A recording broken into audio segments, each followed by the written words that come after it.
and welcome back to my film and TV channel. Hope you're all staying safe and well. And yes, we're going over to Disney Plus today. Yes, something that's only just started, but I've watched the first 4 episodes. I thought I'd do a little review on it. So if you like what I do, please, I'll try and inform and entertain if I can on these film reviews, TV drama reviews, and do information blogs as well. All things film and TV. So if you can support me, that will be brilliant. Please, all your comments on this series or anything else to do with film and TV, it'd be great to hear from you. And of course, if you can't leave us a comment, just give us a thumbs up, guys. It's great, you know, if you're on Twitter and you get likes, you like them. But it's the same with YouTube. If you don't have a YouTube channel yourself, if you get likes, it's really nice. So if you can do that for me, I'll make an old film and TV watcher very, very happy. Yes, we're going over to the world of Star Wars today. Yes, and Endor, of course, the brand new one that's just started as I'm recording this a few days ago. It's a 15 certificate. It's episodes. I've just had a quick look. The first 4 usually range between 35 minutes and 45 minutes. So, yeah, there doesn't seem to be any these days. I mean, in the old days, you had to be very strictly adhered to the timings, didn't it? Even if it wasn't going on TV, if you like. But now it seems to be, you know, you can get some series where hour-long episodes. Some you can get for an hour and 20 minutes. Some can last 50 minutes. It's very odd, but it stays messing about and trying to cut it right to the right length, doesn't it? So that's positive, I suppose. So there's got to be 12 episodes in this season. It's episode season 1, yes, season 1, and there is a season 2 as well. As I said, I watched episodes 1 to 4. Of course, it's an action, science fiction, Star Wars television series. Unless you've lived under a rock for the last 40 years, however long, 50 years. Science fiction television series created by Tony Gilroy for Disney Plus as part of the Star Wars franchise, of course. There'll be lots of little things like this, isn't there?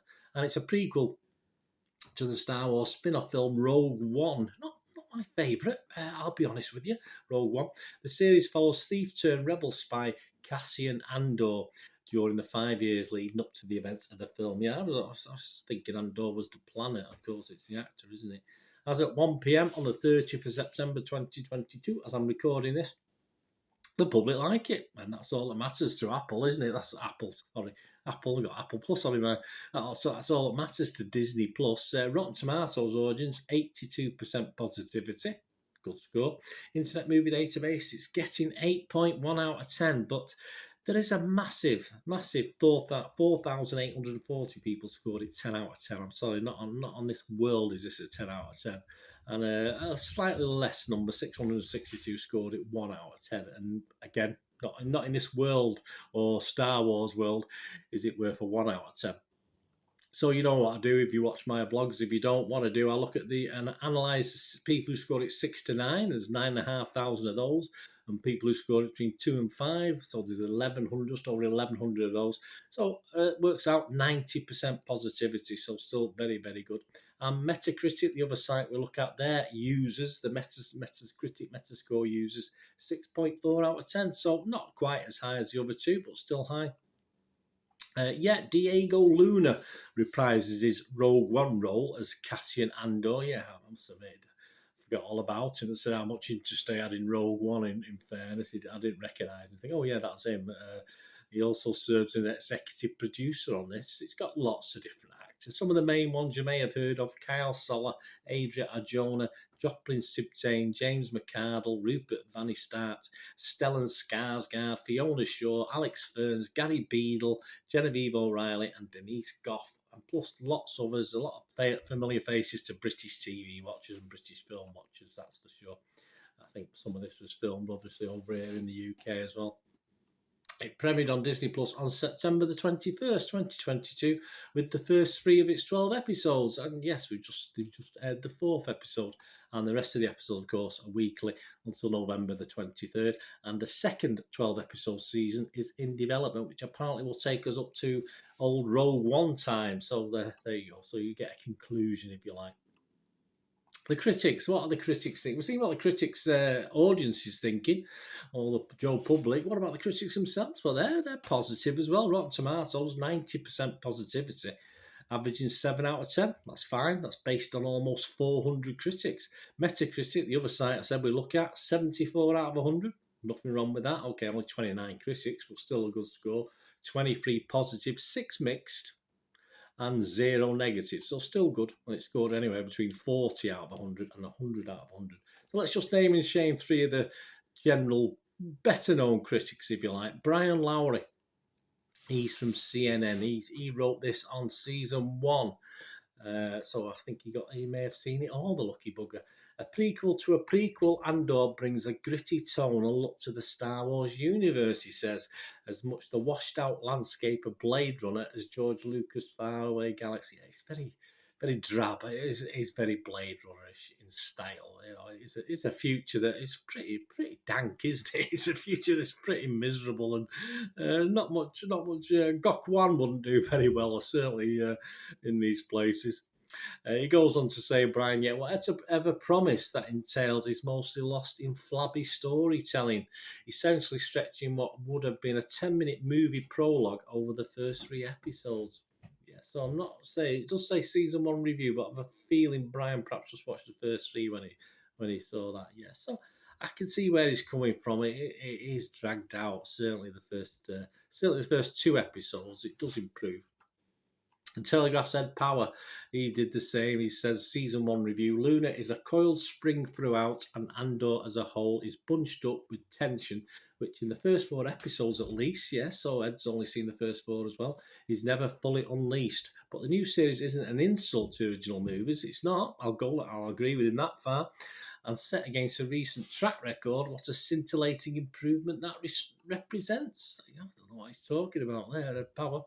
RogerEbbett.com, Brian Tellerico, we go to him quite a lot. He said, while the pacing here can be a bit problematic, yeah, yes, Brian, I agree with that, the first 2 episodes could have been easily condensed into 1, Endor, and is more confident than most Lucasfilm or Marvel shows.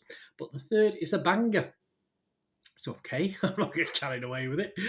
One of the best Disney Plus episodes of television to date, so Brian did like it, yeah, thinking back now, I watched all 4. I thought, yeah, he livened up a bit. The 3rd, I won't say it was a banger, but in my day, a banger wasn't a good thing.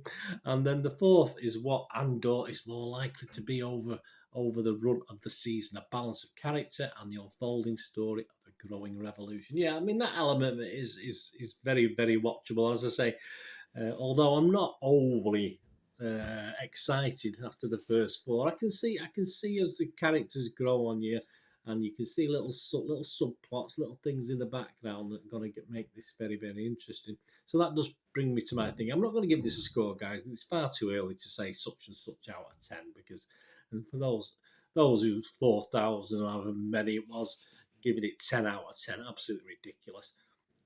We're only 4 episodes in. No, episodes 3 and 4 look a bit livelier. They certainly do, and the drawn-out ones before it. This for me, the early Mandalorian. I didn't like so much the later ones, but the first season of Mandalorian I quite enjoyed. It didn't quite reach those standards, but as I said, Mandalorian for me got a little bit rubbishy. I'll be honest with you, it was okay. Don't get me wrong, it wasn't a total disaster, but it didn't live up to the early expectations for me.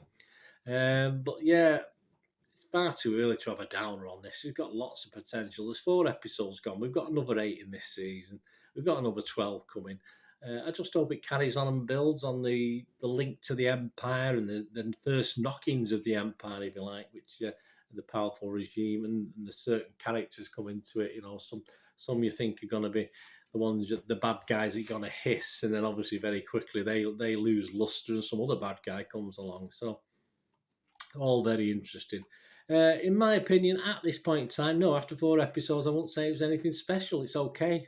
I'm not going to say I'm not rating it, but I'm not either at this point in time waiting on the edge of my seat for the next episodes, that's for sure. But it will be interesting how it progresses. As I said, it is showing improvement, and it's early days, so hopefully, fingers crossed, it will get better. Let me know what you think, guys. I know if you watched the first 4 episodes like I have, and you're looking forward to it. I'm looking forward to it. I will watch it, of course I will. But as I said, I'm not exactly, I can't wait for the next one. You know, I'm not getting that feeling just yet. But yeah, some episodes, some seasons of some brilliant dramas, etc., and thrillers do take a while to sort of kick in. And this might do that, but it might be worth the effort in the end. Let me know what you think, Thanks for watching. Please, until we meet again, please stay safe, everyone. Bye for now.